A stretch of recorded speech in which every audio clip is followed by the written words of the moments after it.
So we're going to a Game 7 as the Pacers won this pivotal contest with a final score of 108-91.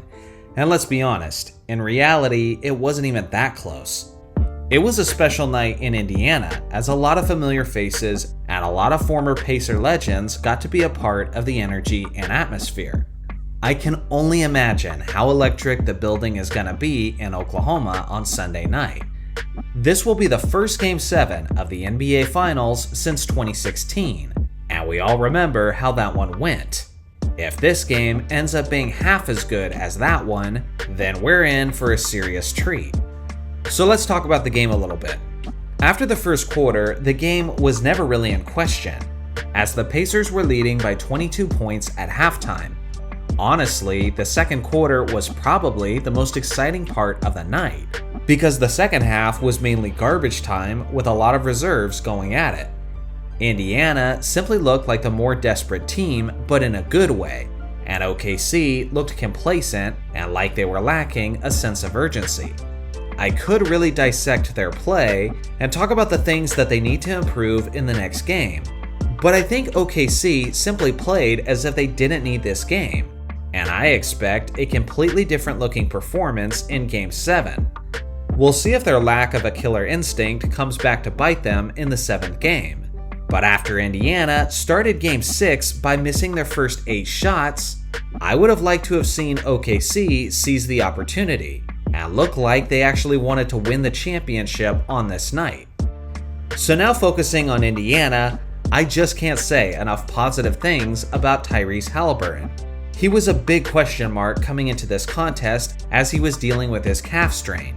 He fought through it, looked great out there, and I gotta say, his impact on the court goes far beyond the stat sheet. And considering the fact that the outcome was pretty obvious by the end of the first half, well then it's no wonder why he had reduced stats in fewer minutes. On the night, he had 14 points, 5 assists, and 2 steals. But again, in only 23 minutes of action. He had the best plus-minus of anyone on his team at plus 25, as he was bringing the energy, hitting big baskets, finding his teammates with some amazing passes, and even got some momentum-shifting steals as well.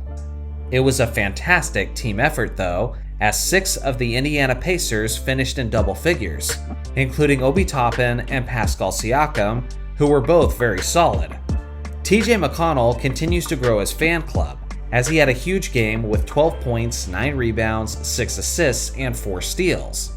In the post-game interview, Tyrese Haliburton humorously referred to him as the Great White Hope, which was once the controversial nickname of the great Larry Bird. So it's a silly yet amazing comparison at the same time.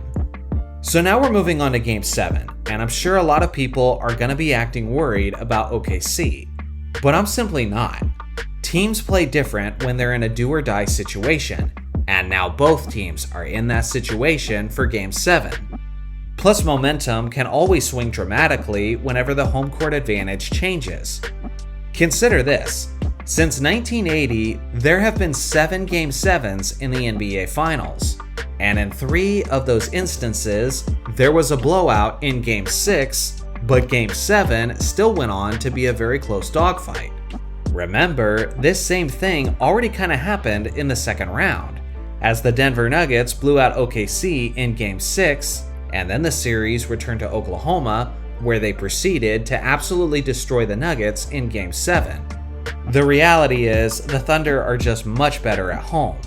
And then, what's also working in OKC's favor is the fact that the home team has won the championship in 6 out of those 7 Game 7s in the NBA Finals. So history is telling us in multiple ways that OKC should win this whole thing.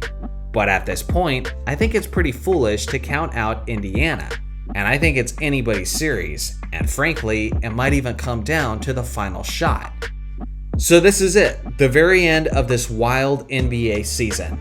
It's all wrapping up on Sunday night. So I want to know 2 things. 1, who do you think is going to win Game 7? And 2, who do you want to win Game 7? Personally, I think OKC is going to take the trophy home, but I definitely want the Pacers to win, as they've had a very special run, and Indiana has had to deal with their team getting very close several times before. Thanks for watching as always. Make sure to like and subscribe for more basketball content, and I'll see you guys in the next video.